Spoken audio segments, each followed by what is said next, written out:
Je commence à me dire, bah oui, on peut transmettre dans les entreprises, on peut transmettre ces outils que sont l'improvisation en essayant de, pas d'enlever, mais d'épurer au maximum la notion de théâtralité, parce que je viens pas dans les entreprises pour apprendre aux gens à faire un personnage, Bien sûr. mais plutôt à rebondir sur les outils de l'improvisation. Bonjour et bienvenue sur le podcast Allez Vas-y. Allez Vas-y, c'est le podcast qui met en lumière les personnes qui ont décidé de donner du sens à leur vie en agissant.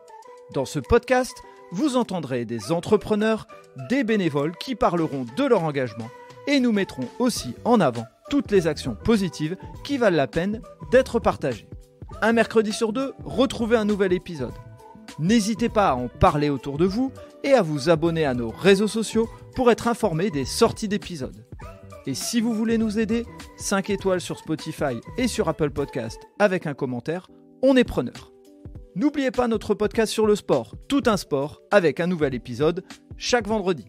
Et pour terminer, allez découvrir notre nouveau produit qui s'appelle Votre histoire est un cadeau. Pour en savoir plus, rendez-vous sur Insta ou Facebook. Votre histoire est un cadeau, tout attaché. Allez, bonne écoute à vous! Donc on est aujourd'hui sur le podcast et pour une fois c'est du présentiel puisque ces derniers temps j'étais beaucoup à distance et aujourd'hui je suis avec Philippe Despatures. Bonjour Philippe. Bonjour.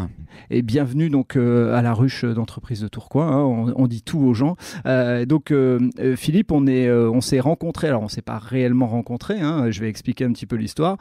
J'étais donc à la CCI de Lille qui a organisé une table ronde des entrepreneurs et donc on venait pendant quelques minutes, on parlait chacun de notre entreprise et donc il y avait l'obligation de s'écouter et un des collaborateurs des Pieds sur Scène, et donc on parlera de ce que sont les Pieds sur Scène, était présent, il a expliqué un petit peu la manière dont vous utilisez le théâtre et je ne vais pas en dire plus pour éviter de dire des bêtises et donc moi j'ai recontacté après le dirigeant des Pieds sur Scène, François, qui est ton associé. C'est ça. Et François m'a dit moi je suis plutôt dans l'ombre, je vais laisser la parole à Philippe et donc c'est pour ça que tu te retrouves aujourd'hui ici pour répondre à mes questions sur le podcast. Avec plaisir. Merci beaucoup. Donc on va démarrer tout de suite par cet habituel portrait chinois avec ces 4 questions. La première que je te poserai, puis tu vas me dire le mot qui te vient tout de suite à l'esprit. Si je te dis un lieu, qu'est-ce qui te vient en premier à l'esprit ? J'ai en tête un lieu, une petite rue à Saint-André, figure-toi. Okay. Parce que donc, l'oncle de ma femme est photographe. D'accord. Et il y a 4-5 ans, on lui avait demandé une photo pour mettre chez nous. Bon, bref. Et on est tombé sur un portrait d'un artiste qui fait du street art, pardonnez mon anglais, voilà, et qui avait, tu vois, peint, tu sais comment ils font avec des pochoirs, hein. Il avait peint un portrait d'un artiste, je crois que c'est Jeff, j'ai plus son nom, qui est celui qui a inventé le street art. D'accord. Et donc c'est un profil de lui, voilà, sur une porte un peu rouillée, et qui regarde au loin. Il y a une petite flèche au niveau des yeux, donc avec un regard très paisible, très apaisé. Et il se trouve qu'on a pris cette photo, on est tout content, on l'a mis à la maison, tout ça. Et puis un jour, par hasard, 3 mois après, je participais à un événement d'entreprise, donc voilà, j'avais une grosse journée et le soir, j'allais à cet événement d'entreprise et je me stationne dans une toute petite rue de Saint-André histoire de me changer un petit peu rapidement la chemise, me laver les dents, mais vraiment dans une petite rue paumée où personne ne va. Et qu'est-ce que je vois vraiment, mais alors complètement par hasard, puisque j'ai choisi cette rue vraiment comme ça au dernier moment, tu vois, sans vraiment préméditer, je tombe sur cette œuvre là où l'oncle de ma femme avait pris la photo en fait. Wow. Une toute petite vignette, donc 3 mois après avoir reçu la photo. Et tu vois, je crois un peu aux signes, tout ça. J'aime bien en tout cas y croire. Je sais pas si c'est vrai, mais j'aime bien y croire. Et là, je me suis dit, quand même, c'est sympa de tomber par hasard sur cette petite vignette dans cette petite rue paumée où il n'y a personne, quoi. Hein. Et voilà. Et à chaque fois que dans ma vie, j'ai un peu de soucis, ou je suis un peu tendu, ou je repense à cette photo, je repense à ce regard qui regarde au loin sereinement en disant ça va aller. Ok, voilà. Ok, merci pour cette belle histoire. Et donc, pour les gens qui ne sont pas du Nord, Saint-André, c'est dans la métropole lilloise. Hein, voilà, c'est pour situer. Ma deuxième question du portrait chinois, ça serait si tu avais un plaisir gourmand, est-ce qu'il serait plutôt sucré ou salé ? Alors, quand j'étais plus jeune, salé, maintenant sucré. J'aurais préféré rester sur le Ouais, salé, l'inverse. ça c'est sûr. Ouais. Mais non, moi, de toute façon, il y a la pizza qui surpasse tout. Ok. Alors, je sais pas pourquoi, mais je sais pas ce qu'il doit y avoir un peu, c'est un plat complet, très bon, passé au four, ça sent bon, donc tout de suite, je suis bien installé, je peux manger tranquillement, c'est très agréable. Alors, ma troisième question du portrait chinois, ça serait si je te disais une passion ou un passe-temps, et ça peut même être les deux, ça peut être et une passion et un passe-temps comme tu veux. Il y en a une, forcément, c'est l'improvisation, Ouais. puisque ça a été la grande révélation de ma vie, hein. J'ai voué ma vie à cette passion, donc j'en verrai. Enfin, forcément, il y en a d'autres. Il y a des passe-temps, comme par exemple, j'aime bien, tu vois, les balades en forêt, Mhm. la méditation, des choses un peu plus calmes dans une vie très active. Mais l'improvisation reste vraiment ma grande passion. Ok, on va y revenir très très rapidement. Et si je te demande une personnalité ou une personne qui a compté, qui compte, ou il peut y en avoir plusieurs aussi, hein, bien Ouais. sûr. Ouais, ce sont des artistes, Mhm. forcément. Il y en a trois. D'accord. Jacqueline Maillan. Au Mhm. théâtre ce soir, Ouais. j'avais 13 14 ans. Je voyais ça à la télé. Je dis, c'est génial. Comment on peut faire ça? C'est trop drôle. Elle s'éclate. Les gens sont morts de rire. Donc ça a été vraiment une grande personnalité. Yves Montand aussi, parce que derrière, c'est l'artiste complet. Du café-théâtre presque, musical jusqu'au cinéma. Et puis Philippe Cobert, qui est un artiste peut-être un peu moins connu du grand public, mais qui a un public qui le suit beaucoup et qui est un des artistes qui a pour la première fois, on va dire, même s'il y en a eu d'autres avant, mais joué un spectacle où il jouait lui-même tous les personnages du spectacle. Et il en a fait un roman, c'est un peu le roman de sa vie, le roman d'un acteur, ça s'appelle, où il y a 12 spectacles, je crois, qui durent chacun 3 heures, où il raconte sa vie d'artiste en faisant tous les personnages qui l'ont entouré professionnellement.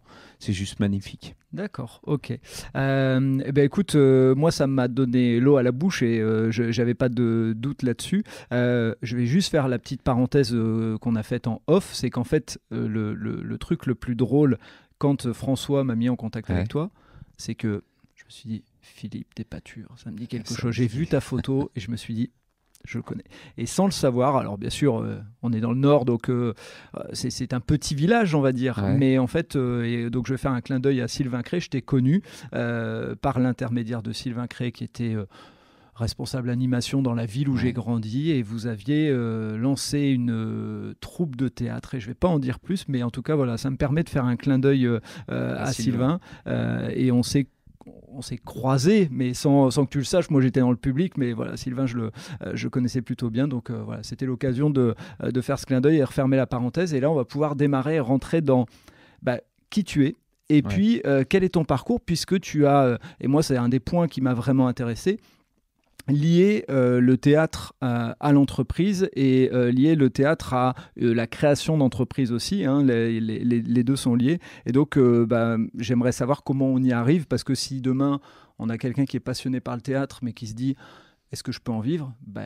Effectivement, c'est un peu comme dans le sport, on n'est pas obligé d'être Ouais, sportif de haut niveau pour en vivre, on peut faire du théâtre et être chef d'entreprise et inversement, et on peut tout à fait. utiliser le théâtre dedans. Donc, je te laisse la parole, je te laisse nous conter ton parcours. Alors, tout commence en 1970, ma naissance, mais je vous épargne toutes les premières étapes.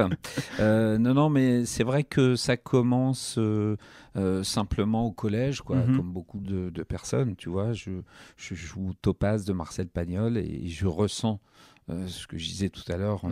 ce que Jacqueline Maillan peut-être ressentait, ou probablement ressentait en étant sur scène, c'est-à-dire vraiment cette sensation d'être bien, d'être, on va dire, d'être vecteur d'émotions, puisque c'est un peu ça, hein. Le théâtre, on fait passer des émotions, on transmet des émotions à un public qui nous écoute, donc être au service de l'émotion, du spectacle, de l'histoire. Donc ça, c'est déjà une grande révélation pour moi.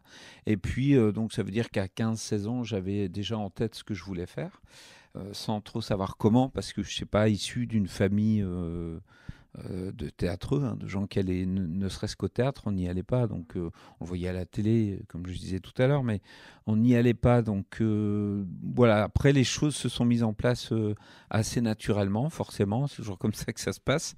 Des fois, ça force un peu, mais là, ça s'est mis en place naturellement avec la découverte de l'improvisation théâtrale par un atelier théâtre, voilà, qui avait dans la ville, dans la ville, parce que donc je termine le collège, je fais mon lycée, je choisis mon bac en disant bon, je vais faire ça, ça a l'air bien, mais dans mon idée, je savais déjà que je voulais faire du théâtre. Et je me permets justement, par rapport à tes parents, parce qu'on sait que c'est une difficulté pour un enfant de dire, alors quand je dis on sait que c'est une difficulté, ça arrive, il y a des parents qui sont très compréhensifs, qui disent vite ta passion, puis il y a des parents pour qui c'est plus difficile. Comment ça s'est passé toi quand tu as eu cette révélation et que tu t'es dit je veux faire ça? Mes parents ne m'ont pas causé de soucis pour faire ça maintenant. C'était un peu comme moi, c'est-à-dire quand on commence, quoi, Oui. par où on attaque voilà, le truc. C'est vrai que j'avais pas forcément dans l'idée de faire une grande école comme le conservatoire à Paris, tout ça, parce que déjà mes parents n'avaient pas trop les moyens de m'envoyer là-bas, et aussi parce que il y avait quand même un peu ce côté c'est pas fait pour moi. J'avais un peu, tu sais, quand même, n'ayant aucune référence personnelle, retour sur ce que je pouvais faire. J'avais pas de main tendue en disant vas-y, t'es fait pour ça, etc. Donc, t'as pas de recul sur ce que tu peux faire et tu dis, tu vois les grands artistes comme ça connus et tu dis, waouh, c'est trop beau, c'est trop fort, ce sera pas pour moi. Et donc, forcément, au départ, il y a un peu de frein quand même. Mais moi-même, je me suis mis des freins, comme beaucoup, hein. Forcément, on peut des fois un peu avoir ce syndrome de l'imposteur. Qu'est-ce que je fais là? C'est pas ma place, etc. Même si on en a très, très envie, on sait en vieillissant que c'est l'envie qui compte, point. Hein, qu'il y en a qui ont parfois moins de talent, qui sont plus connus que des gens qui ont beaucoup de talent mais qui ont moins osé, tu vois. Et l'inverse c'est vrai aussi, hein. Des gens très connus qui ont du talent. Mais bon, c'est toujours une question de réussite. C'est quoi la réussite? C'est pas forcément d'être connu et forcément d'avoir une grande notoriété, de réussir sa vie. Pour moi, en tout cas, c'est d'être aligné avec ce qu'on veut faire et faire ce qu'on veut faire. Choisir sa vie un peu. Donc là, c'est mon cas parce que c'est vrai qu'assez vite, j'ai commencé donc dans un atelier théâtre à faire de l'impro. Parallèlement, je faisais aussi beaucoup d'animation. Donc tu sais, j'encadrais des animateurs BAFA pour être animateur en colo, tout ça. Voilà, j'ai fait énormément de stages. Et là, il y avait déjà un peu aussi le côté tu vois, spectacle, jeu, et puis aussi le côté transmission. Donc ça, c'était ma deuxième passion. C'est ce que j'ai découvert assez vite, assez jeune, hein, vers 19-20 ans. Je découvre la transmission, vraiment l'idée de transmettre un état d'esprit, parce que c'est ça, on avait des jeunes qui arrivaient pour faire de l'animation avec les enfants, tout ça. Moi, j'adorais encadrer des enfants en colo, tout ça, c'était aussi un kiff, comme on dit maintenant. Donc, je transmettais cette passion, cette envie, cette énergie. C'est vraiment quelque chose qui m'animait. Donc, j'aimais être sur scène, j'aimais transmettre. Donc, le parcours, après, forcément, s'est mis en place autour de ces deux piliers. Avec donc d'un côté l'improvisation théâtrale, le premier match d'impro dans un atelier théâtre, comme je l'ai dit tout à l'heure, où je découvre que en plus d'être sur scène, je peux dire ce que je veux sans forcément suivre un texte qui est écrit à l'avance.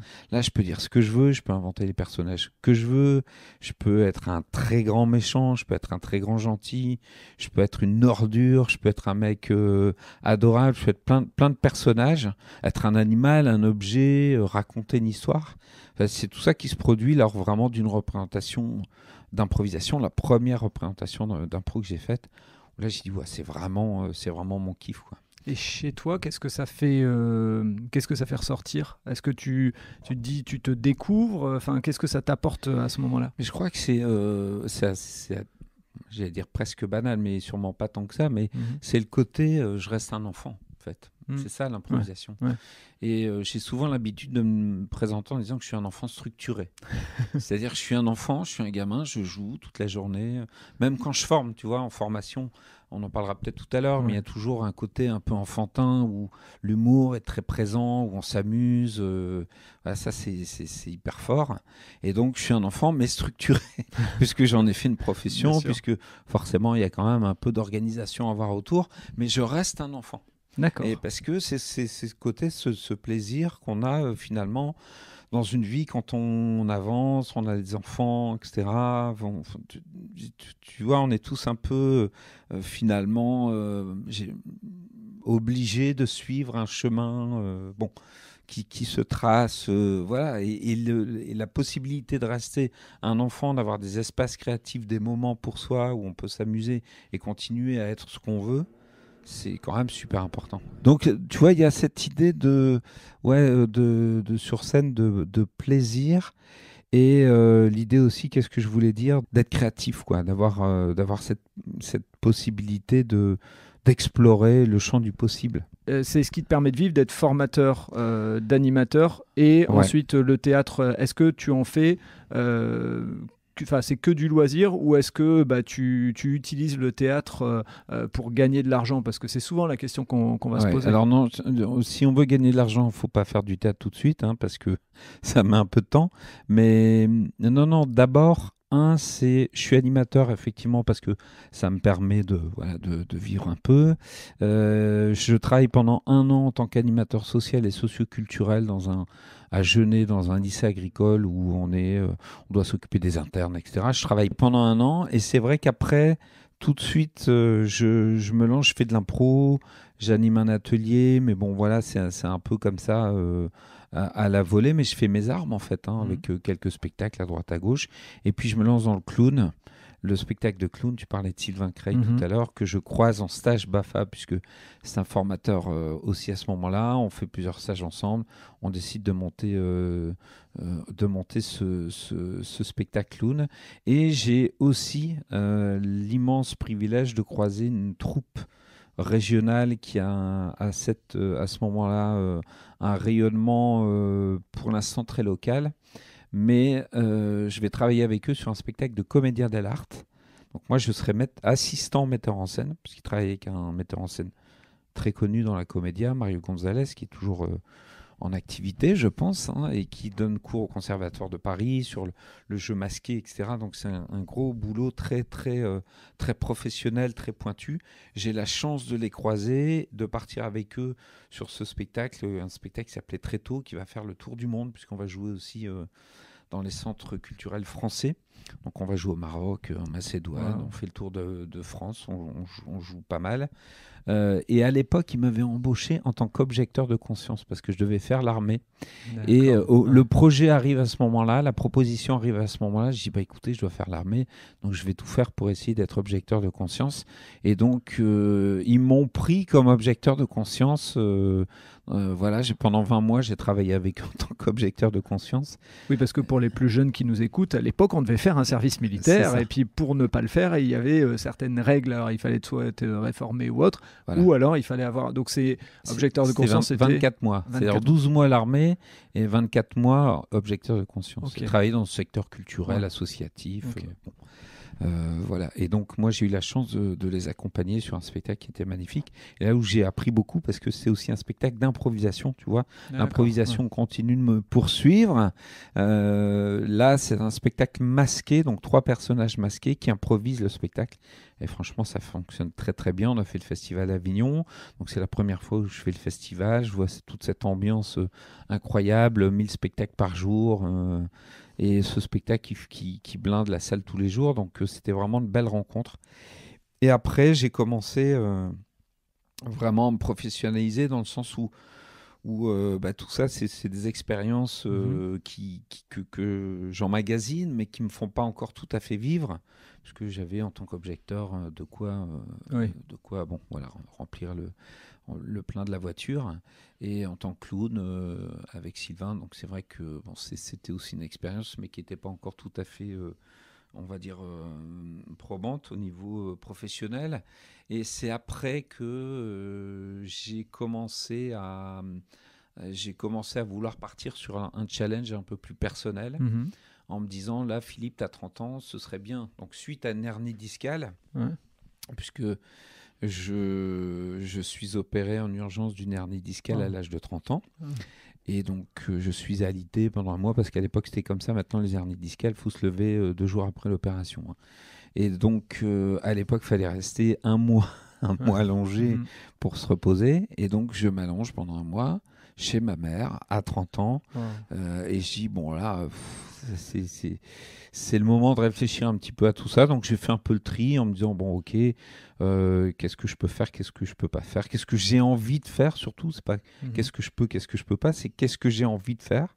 Et là, j'ai eu envie de me lancer dans un spectacle solo avec plusieurs personnages, un peu écrire une histoire sur la notion du choix, comment faire un choix dans la vie. Donc je suis parti sur ce spectacle qui a tourné énormément, puisque j'ai fait plus de 150 dates dans la région. On a fait Avignon, ça a très bien marché. Voilà, on a fait le Sébasto à Lille plusieurs fois. Voilà, c'est une belle rencontre avec le public, mais à l'époque, il n'y avait pas les réseaux sociaux. Donc, je te parle de ça, c'était en 2003, donc tu vois, c'était pas si loin, mais il n'y avait pas les réseaux sociaux. Donc ça marchait pas pareil. Ça marchait pas pareil, et pourtant, on avait un bouche à oreille qui était hyper présent. Ça marchait très très bien. Les gens revenaient voir le spectacle avec des amis. Dans les amis, il y en a encore un qui venait avec d'autres spectateurs. Il y en a qui ont vu 4, 5, 6, 7 fois le spectacle. C'est vraiment un succès populaire, on va dire. Donc, je jouais plusieurs personnages, parce que j'ai un jeu théâtral assez physique où je peux très vite me transformer avec une voix, une attitude, une posture. Et donc, les 12 personnages étaient ensemble. Et je passais d'une réplique à l'autre en changeant la voix, le corps. Voilà, comme Philippe Cobert, je racontais tout à l'heure. C'est pour ça que je citais comme personnalité artistique qui m'a inspiré. Donc je jouais les différents personnages. Et j'en profite pour faire une référence parce que, comme je te disais, je ne vais pas beaucoup au théâtre, mais bon, voilà, de temps en temps, des occasions. Florent Père, actuellement, sur scène, son spectacle sur une comédie musicale. Il fait ce que tu es en train de dire. Et j'avoue ne pas avoir vu ton spectacle, mais la performance scénique d'une personne qui change d'un personnage à un autre, et toi, en tant que spectateur, tu te poses zéro question. Tu sais qu'il est en train d'incarner. C'est une force. Donc, sans avoir vu, je peux dire déjà bravo, parce que oui, parce que c'est vrai qu'il y a une notion de performance. En tout cas, c'est un gros boulot pour installer le spectacle. Donc je sais que Florent Père, lui aussi, a un jeu assez ultra physique, et voilà, il est un peu dans le cartoon, quoi. Et donc du coup, j'irai voir. C'est encore d'actualité? Je pense qu'il est toujours à Paris. J'irai voir, ça m'intéresse. Théâtre de la Gaîté Montparnasse, si je me trompe pas. Je suis en train de lui faire de la pub là, voilà. J'irai voir ça. Et donc effectivement, ce spectacle, tu le joues de nombreuses fois. Toujours la même question pour moi, c'est une partie de ta vie dans laquelle tu rentabilises ou alors tu fais juste ça à côté, parce que souvent c'est... Donc à ce moment-là, entre le moment où je décide vraiment de faire ce métier à 18 ans et le moment où je gagne ma vie, il y a 8 ans. Ok. Voilà. Donc c'est 8 ans pendant lesquels... j'accumule les expériences, je cherche, et puis à partir du moment où je commence à jouer mon spectacle solo, à partir du moment aussi où je suis rentré dans une ligue professionnelle d'improvisation, donc la première ligue professionnelle d'improvisation, j'ai eu la chance d'y rentrer, et puis ça a été aussi une belle expérience. Donc là, je me professionnalise puisque je fais de plus en plus de spectacles. Voilà. Qui dit ligue professionnelle, ça veut dire qu'en fait, il y a des spectacles payants, et donc vous, en tant qu'acteur, vous êtes payé, voilà, c'est ça? Donc là, on est vraiment un cachet, comme on dit, un cachet d'intermittent du spectacle, et puis on doit cumuler un certain nombre de cachets à l'année pour pouvoir entrer dans le processus de l'intermittence du spectacle. Et donc là, c'est vrai que c'est un un vrai appui pour pouvoir vivre de ce métier. Et même si tous les ans, il faut refaire du spectacle, du spectacle, du spectacle. C'est pas parce qu'on l'a une fois que c'est fini. En Belgique, quand tu as une fois ton statut, tu l'as presque à vie, je sais. Mais là, en France, tous les ans, reproduire le nombre de spectacles. Donc, je rentre dans cette ligue, je commence à faire des matchs d'improvisation. Les matchs d'impro, c'est vraiment une équipe contre une équipe. Jusque-là, j'avais fait de l'impro, mais plus en mode, on va dire, convivial, 4-5 comédiens qui jouent ensemble avec des thèmes donnés par le public. Et là, c'est vraiment un affrontement avec un arbitre, deux équipes. Donc, c'était génial parce qu'on rencontrait des équipes qui venaient de Niort, de Lyon, un peu de partout, des gens qu'on ne connaissait pas, qui arrivaient, on jouait ensemble 2 ans après, quoi. Donc ça, c'est top. Ouais. On racontait des histoires ensemble, le public vote, choisit l'équipe 1 ou l'équipe 2, et puis on a des points, etc. Et à la fin, il y a un gagnant, même si c'est juste symbolique, puisqu'il n'y a pas de... Il y a rien à part le titre, quoi, mais il n'y a rien au bout. Hein. Ouais. C'est vraiment pour le plaisir. Donc j'ai continué à perfectionner cet art de l'improvisation dans les matchs d'impro, qui est vraiment un exercice jubilatoire. D'accord. Et une fois que ton spectacle fonctionne très bien, comme là tu l'as vécu en 2003, c'est quoi le ressenti ? Tu te dis, je vais faire du théâtre toute ma vie et je serai acteur. Et à quel moment justement vient l'idée de dire, tiens, je vais l'utiliser un petit peu aussi autrement, le théâtre ? Ça, c'était ma passion de la scène, donc l'envie d'être comédien, et à côté celle de la transmission.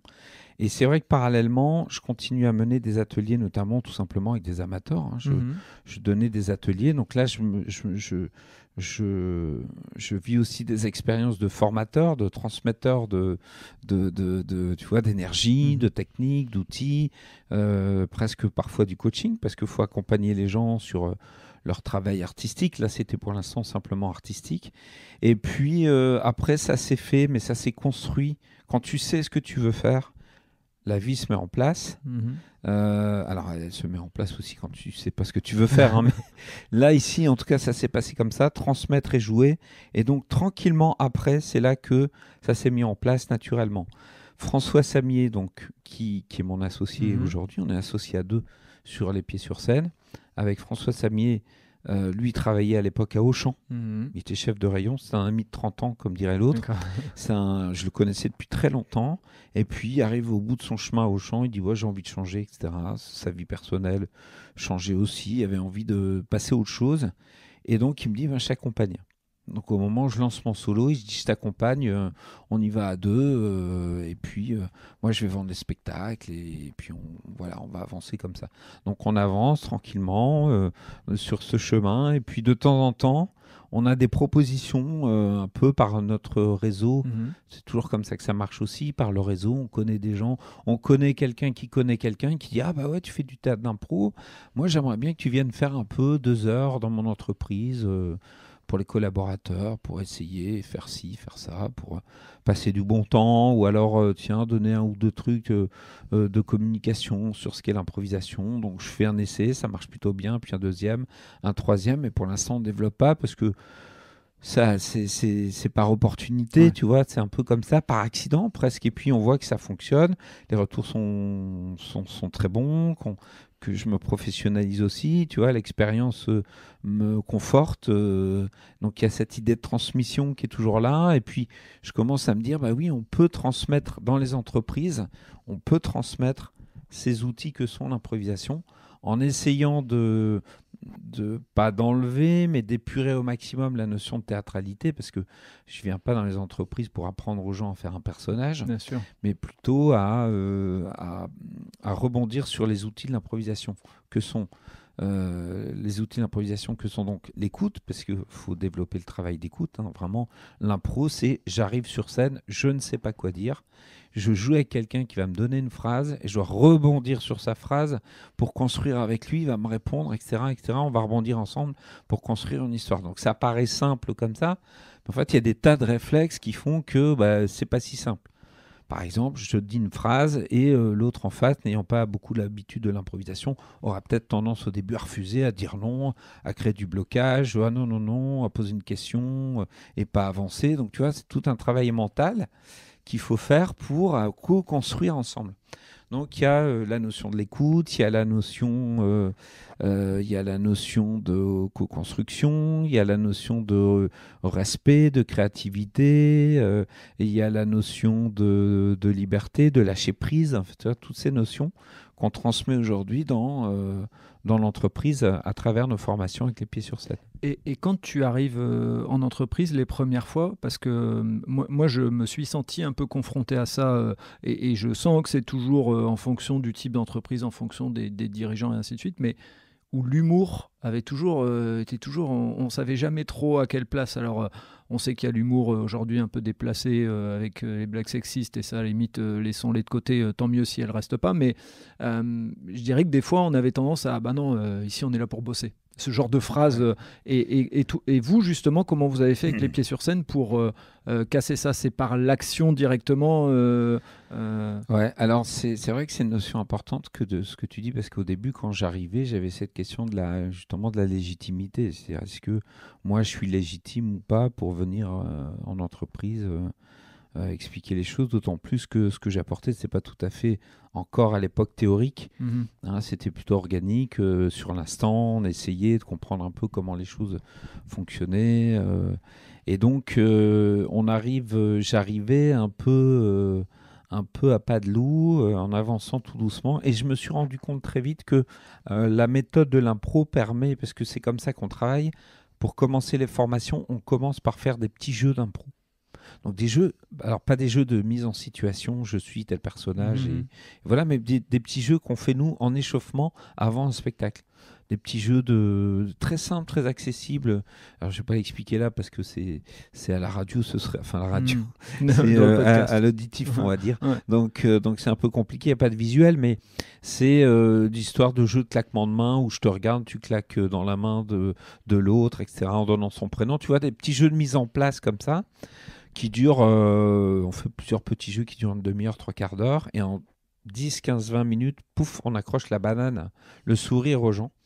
Et quelle que soit l'ambiance quand on arrive, maintenant c'est automatique, en 15-20 minutes, on a accroché un sourire, une complicité avec le formateur, qui arrive aussi, moi j'arrive toujours, les formateurs que j'ai formés de les pieds sur scène, qui arrivent aussi toujours avec l'humilité, la distance nécessaire, en disant j'arrive pas pour vous expliquer comment fonctionne la vie, je ne fais que des propositions, vous en disposez, c'est vous qui voyez, vous choisissez, vous faites vos choix, je vais vous donner des outils, des techniques, c'est à vous de choisir ce qui vous correspond, mais en tout cas ce qui est intéressant c'est de faire de l'échange et essayer de comprendre un petit peu comment ça marche.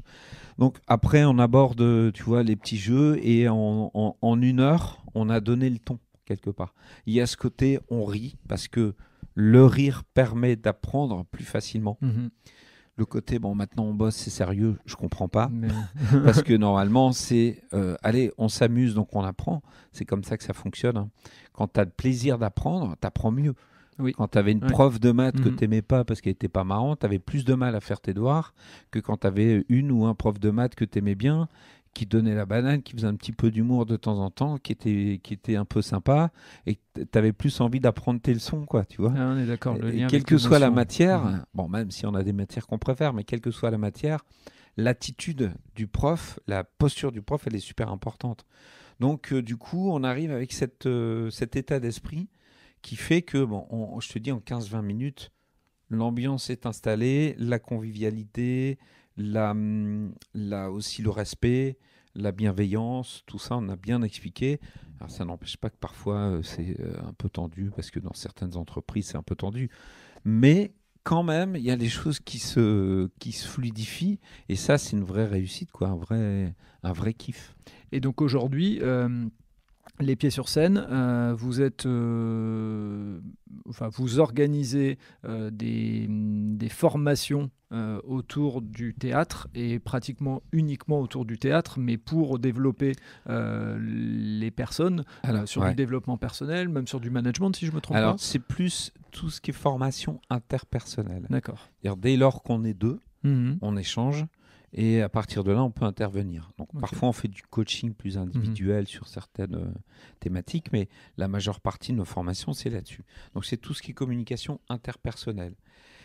Et on utilise assez peu le mot théâtre, parce que malheureusement, Oui. pour beaucoup, ça fait peur. Mm.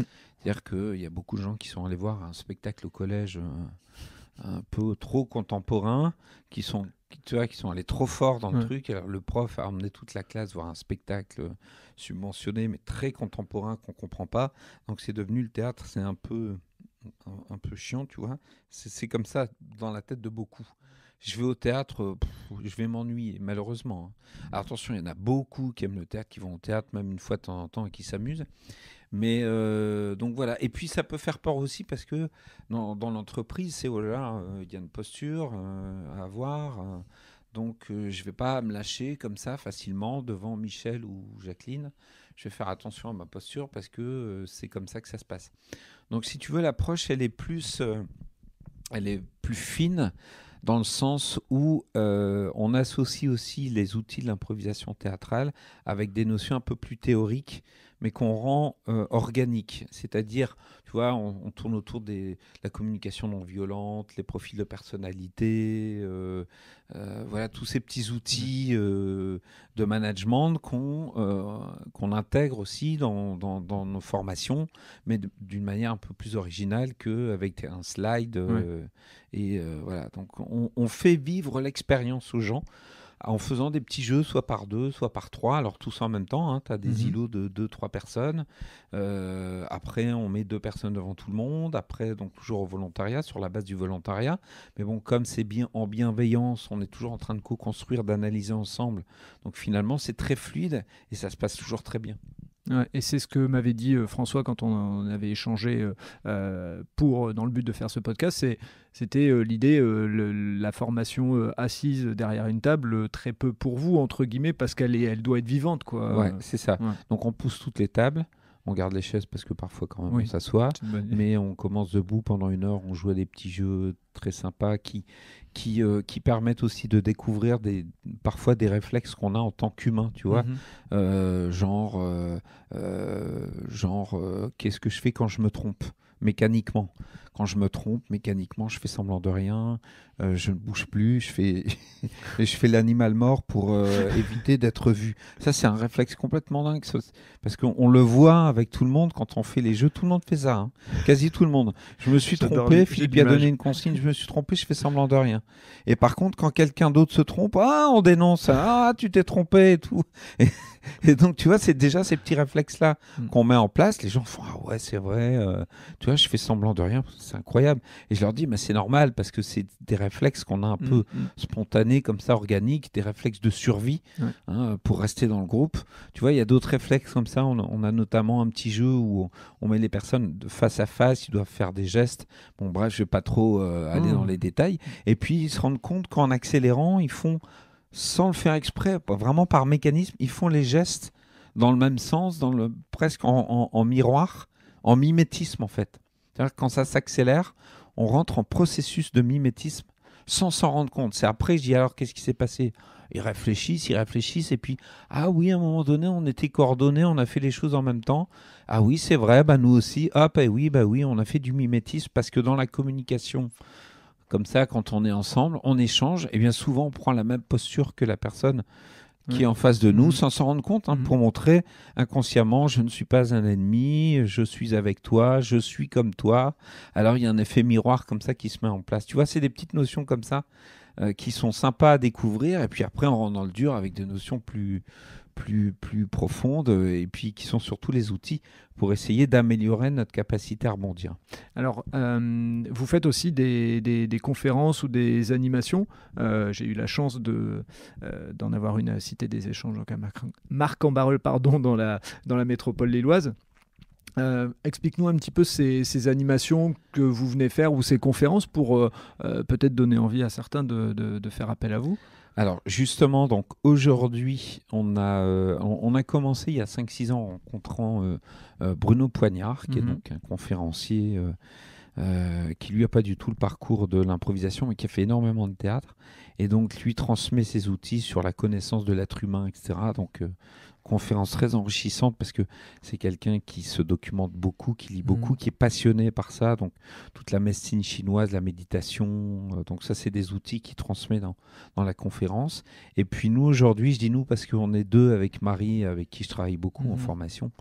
Avec Marie, on lance cette conférence qui est un peu le résultat de nos 15 ans de travail en formation, même plus que ça, 15-20 ans là maintenant, puisque on est en 2023, on a commencé en 2005 je crois, et donc on est quasi à 20 ans de formation, donc de vécu, et donc on le transmet maintenant lors de conférences, et c'est une conférence animée, c'est-à-dire où même si on est 300 dans la salle, on fait lever les gens et on fait ces exercices par deux, où ils se retournent avec leur voisin de droite, on fait les exercices par deux, ça dure 5 minutes, il y a un bordel dans la salle parce qu'ils jouent, ça fait du bruit, ils s'assoient, on leur demande, effet mimétisme, effectivement, etc. Puis on explique tout ça avec une conférence un peu en mode ludique, où moi je joue un peu le rôle du clown blanc, tu sais, le transmetteur, et puis Marie qui est là pour jouer un peu le rôle de l'Auguste en faisant des petites situations humoristiques.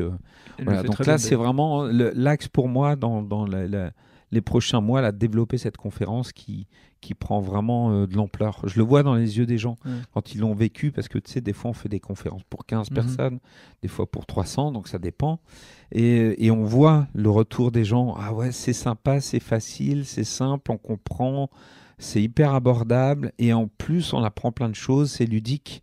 C'est un peu ce qui ressort de nos formations, de nos conférences. Donc c'est vraiment notre marque de fabrique. Et puis quand on dit le mot conférence aux gens, ils se disent je vais rester assis. Voilà, c'est ça. Le fait de faire vivre quelque chose, là, c'est un plus. Aujourd'hui, donc tu es chef d'entreprise depuis plus de 18 ans.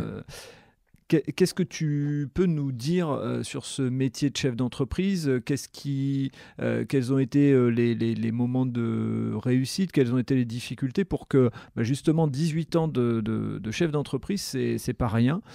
Et pour moi, je trouve qu'il y a quelque chose aussi. Tu parlais beaucoup de transmission, et moi, c'est ce qui me plaît, ce qui me motive. Qu'est-ce que tu pourrais en dire, toi, de ces 18 ans de chef d'entreprise ? J'utilisais encore le mot kiff. C'est un vrai kiff, parce que c'est vrai que moi, je ne suis pas issu d'un milieu d'entrepreneurs, pas du tout. Mes parents n'étaient pas entrepreneurs, ils étaient fonctionnaires, donc rien à voir. Et donc, j'ai appris ça en travaillant avec François, parce que au début, on a travaillé comme ça, puis voilà, au fur et à mesure, et on s'est structuré. Et c'est vrai que je dirais que l'avantage qu'on a eu avec François, c'est qu'on est deux sur des registres d'intervention complètement différents et complémentaires. Donc François, lui, est vraiment sur la gestion et la commercialisation. C'est son kiff, c'est ce qu'il aime, c'est ce qu'il veut faire. C'est tableau Excel, les virgules, la précision, tout ça. Et moi, je suis plus sur la partie artistique et pédagogique. Donc c'est complémentaire, on ne marche pas l'un sur l'autre, on se fait confiance, même si forcément sur la pérennité de l'entreprise et la visualisation, il faut travailler ensemble, parce que c'est pas toujours simple d'être à deux non plus. Ce que j'allais te poser comme question, parce qu'il y a aussi des difficultés, il y a des avantages. Il y a des avantages et des difficultés. Les difficultés, c'est que on va pas forcément toujours dans la même direction, mais dans les discussions qu'on a, en tout cas, bien sûr, on va en action, on va dans la même direction, mais parfois on a des désaccords, et c'est normal, il n'y en a pas un qui a raison, un qui a tort. C'est le tout, c'est de trouver à un moment donné le lâcher prise nécessaire pour que ce soit l'un qui prenne le relais sur l'autre sur certains points, quoi. Et surtout, on a notre domaine de compétences, ça c'est vraiment le point important, parce que c'est vrai que le fait d'être à deux, tu sais, qu'en tant qu'entrepreneur, parfois, on est un peu seul. C'est clair. C'est un peu un métier seul, quoi. Un métier seul, ça veut rien dire. C'est un peu une fonction qui isole un peu, parce que... c'est en fait, pour l'expliquer, effectivement, moi j'avais découvert ça quand j'ai fait ma formation en coaching. On avait une séance particulière sur les entrepreneurs. Et notre formateur nous avait dit 3, 4, 5 fois, retenez, il est seul. Et en fait, sur le coup, on a du mal à comprendre. Et la réalité, c'est qu'il dit... quand il y a un succès, il est entre guillemets seul pour dire comment je fais pour l'entretenir. Et quand il y a une difficulté, il est seul parce que même s'il est accompagné, tout le monde va dire c'est toi le chef d'entreprise, Ouais, tu peux ouais, décider. absolument. Donc, je rejoins à 100% ce Ouais. que tu dis. C'est vraiment une réalité que je constate moi aussi. Donc, Ouais. je peux que dire aujourd'hui que ce qu'on m'a appris à l'époque et ce que tu viens de dire là maintenant, c'est vrai. Et il faut le savoir. Je pense aussi qu'il y a des gens qui se lancent dans l'entrepreneuriat, qui aiment tellement être avec du monde que, attention, si vous faites un métier qui va vous amener à être seul en tant que chef d'entreprise et seul dans ce que vous faites, attention. Si par Ouais. contre, je dirais que vous aimez rencontrer des gens et que vous avez une partie de votre métier entrepreneur, vous êtes seul et puis vous êtes souvent avec des gens, ça passe. Mais il Ouais. faut un équilibre. Je pense Ouais, que ouais. les gens doivent le savoir. C'est un métier difficile parce que il faut être à l'équilibre tout le temps. Oui. Équilibre sur tout, Mhm. équilibre financier, équilibre mental, équilibre affectif, équilibre, tu vois, faut être Administratif, parce que tu reçois un courrier un jour et tu dis voilà. ouais. Donc ça là-dessus, le fait d'être deux et complémentaires, Mhm. c'est un atout. Ouais, C'est ouais. un atout.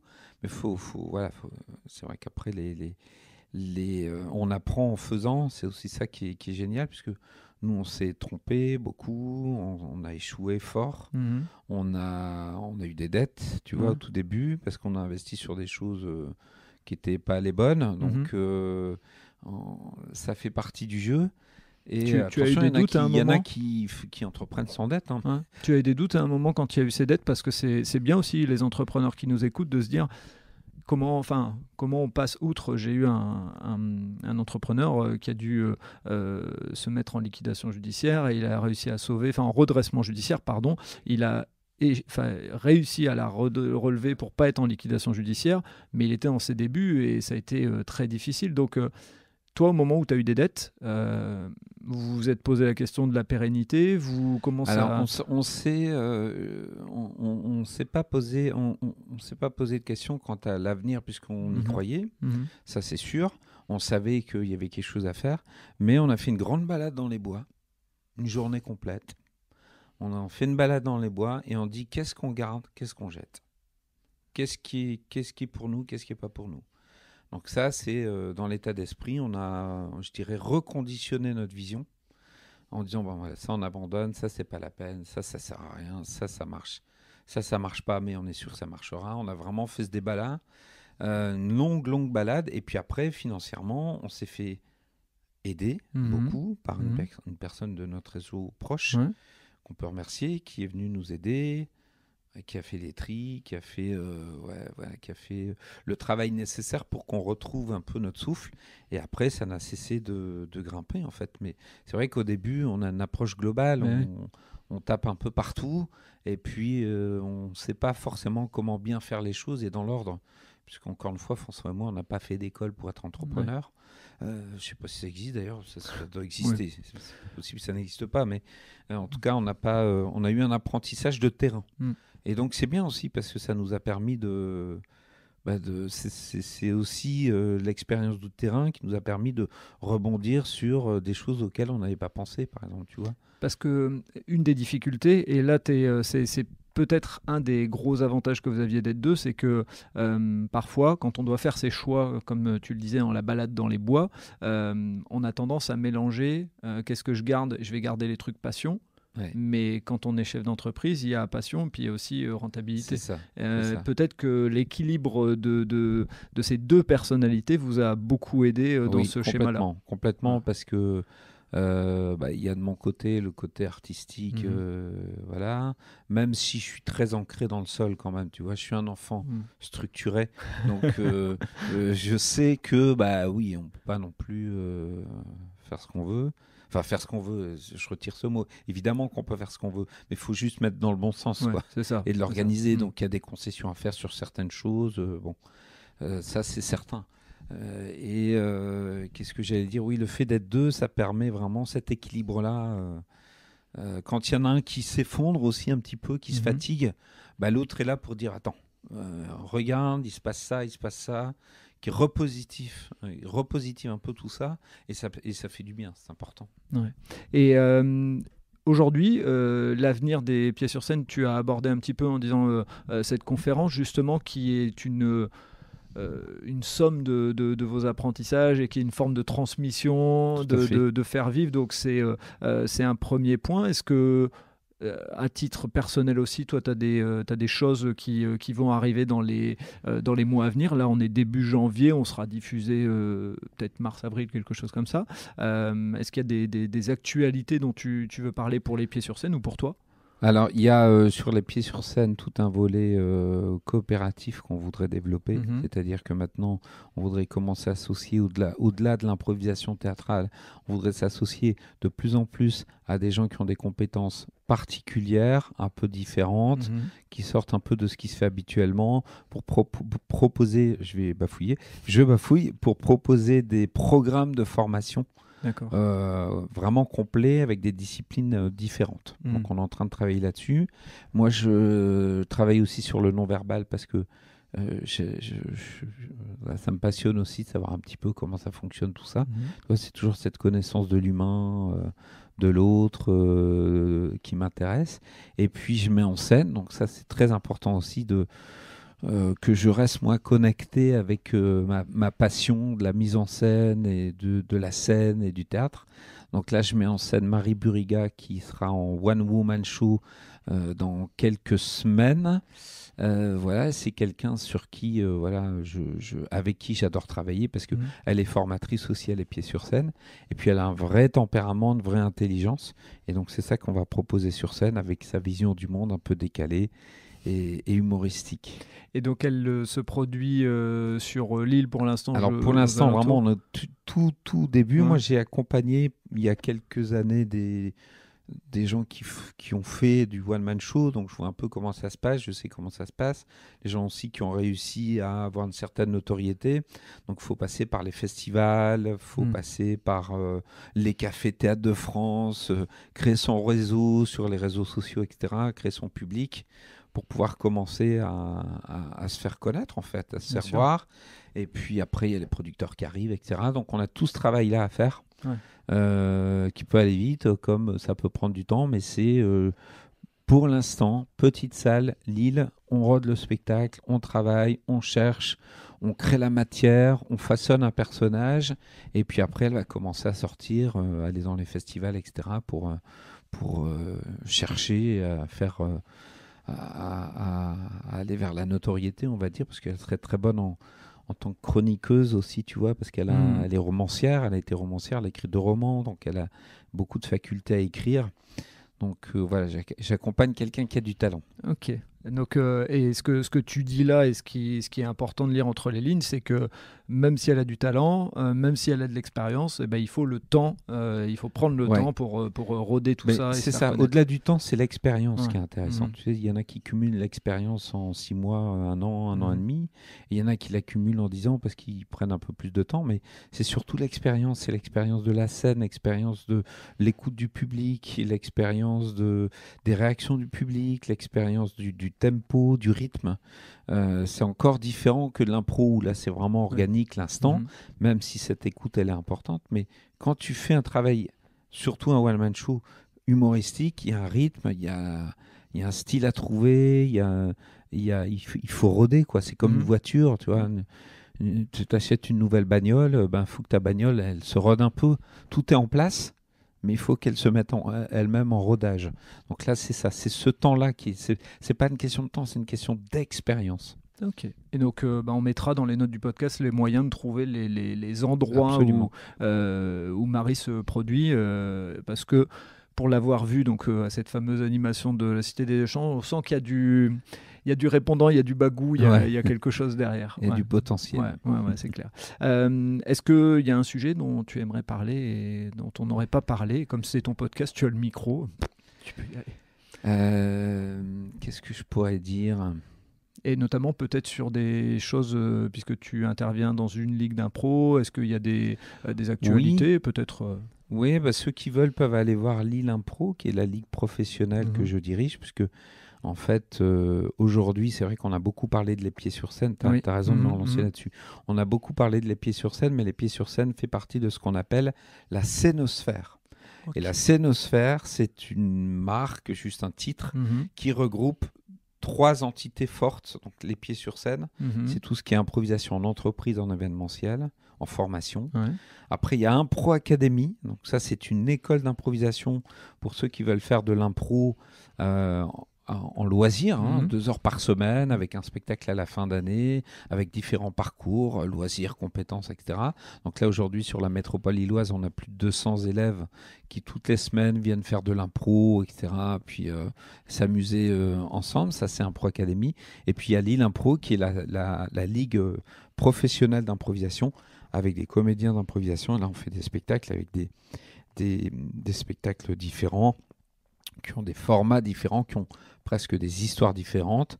Voilà. Et tout ça, c'est sur le site de la www.lacénosphère.fr et on peut voyager dans les notes du podcast. Obligatoirement, voilà, ça permettra aux gens d'y aller. Donc, ok, top. Donc, une vraie trilogie permettant aux gens qui ont envie, soit d'un point de vue professionnel, de faire appel. Si vous êtes chef d'entreprise et que vous avez envie de faire un petit team building un peu différent, je suppose que vous faites du sur-mesure. On fait du sur-mesure, ça c'est vrai que c'est important. J'ai encore du temps.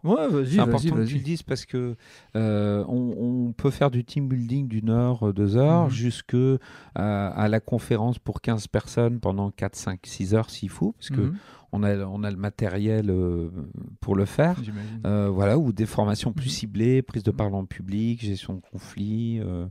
Voilà, tout ce qui est relations interpersonnelles. Okay.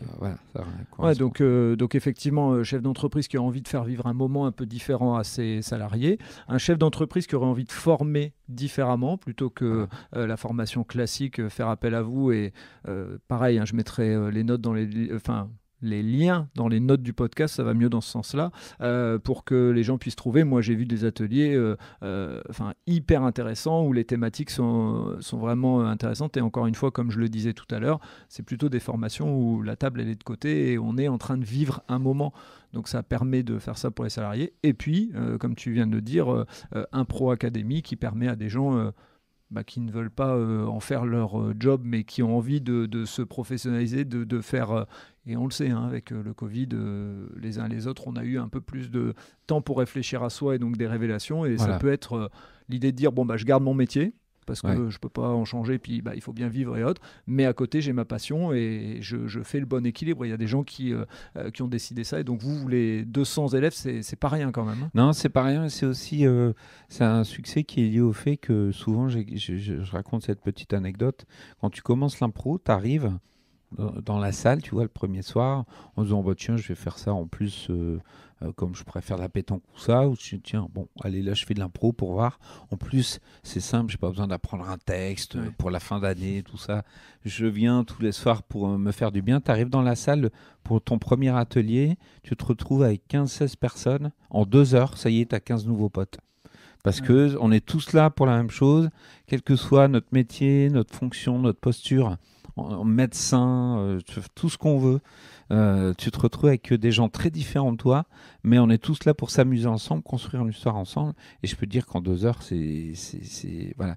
On sait qu'à la deuxième séance, il y en a qui vont commencer déjà à ramener des tartes, des machins pour après le cours, manger, échanger, manger un coup, se retrouver le samedi. Enfin, ça lie vraiment les gens entre eux. C'est très puissant. C'est malin, tu donnes envie. Je t'invite parce que tu me diras vraiment, tu feras ton retour, mais c'est très efficace. Bien sûr, je te l'ai dit, c'est dans ma tête, je finalise des trucs là et puis à un moment, je passerai ce cap-là. Voilà.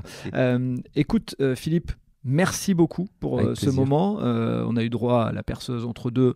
Je pense que c'était un truc pour nous déstabiliser un peu, voir si on était capable de... Et on a été capable largement. D'ailleurs, si vous voulez, là maintenant on a terminé, vous pouvez percer. Je passe le message. Mais en tout cas, vraiment, merci pour ce moment. Moi, j'ai vraiment apprécié. Comme je te l'ai dit en off, le théâtre, pour moi, il y a un truc... je me suis peut-être mis ce syndrome de l'imposteur en disant c'est pas pour moi et peut-être qu'un jour, enfin voilà. En tout cas, pour moi, il y a quelque chose à faire en entreprise. Ce côté, comme je te disais, que j'ai vécu où on disait des fois l'humour pas pour nous, machin. Pour moi, c'est peut-être justement qu'on refoule son enfant intérieur, puisqu'on en a tous un. Donc, et puis merci pour cette petite image d'enfant structuré. Je trouvais ça très intéressant. Donc, au plaisir de te revoir, de partager, puis de pouvoir venir admirer des prouesses sur scène. Et à mon avis, je serai bientôt dans une salle pour voir peut-être les débuts de Marie, mais aussi peut-être pour venir voir un peu de l'impro, parce que je me suis toujours dit que j'allais le faire. Je viens de le mettre mentalement dans ma tête, de dire je vais passer le cap. Voilà. Ok, ça marche. Merci à toi. Merci d'avoir écouté cet épisode jusqu'au bout. J'espère que vous avez apprécié ce moment et si vous voulez en savoir plus, rendez-vous sur les notes du podcast. Si vous avez aimé cet épisode, n'hésitez pas à en parler autour de vous pour donner encore plus de lumière aux actions des invités. Si vous avez envie de suivre Allez Vas-y, abonnez-vous et évaluez le podcast, notamment sur Spotify et Apple Podcasts, sur votre plateforme d'écoute préférée. Si vous voulez faire avancer mon travail, laissez un commentaire sur Apple Podcasts, ça aide à faire connaître le podcast. Pour ceux qui ne le savent pas encore, j'ai lancé un autre podcast sur le voyage qui s'intitule Loin de chez soi. Il est disponible sur Apple Podcasts, Spotify, Deezer et sur les plateformes d'écoute. Je vous donne rendez-vous un mercredi sur 2 pour un podcast Allez Vas-y sur les entrepreneurs et entrepreneureux, les bénévoles et les engagés. Et tous les vendredis pour un épisode consacré aux sportifs et aux sportives. D'ici là, portez-vous bien.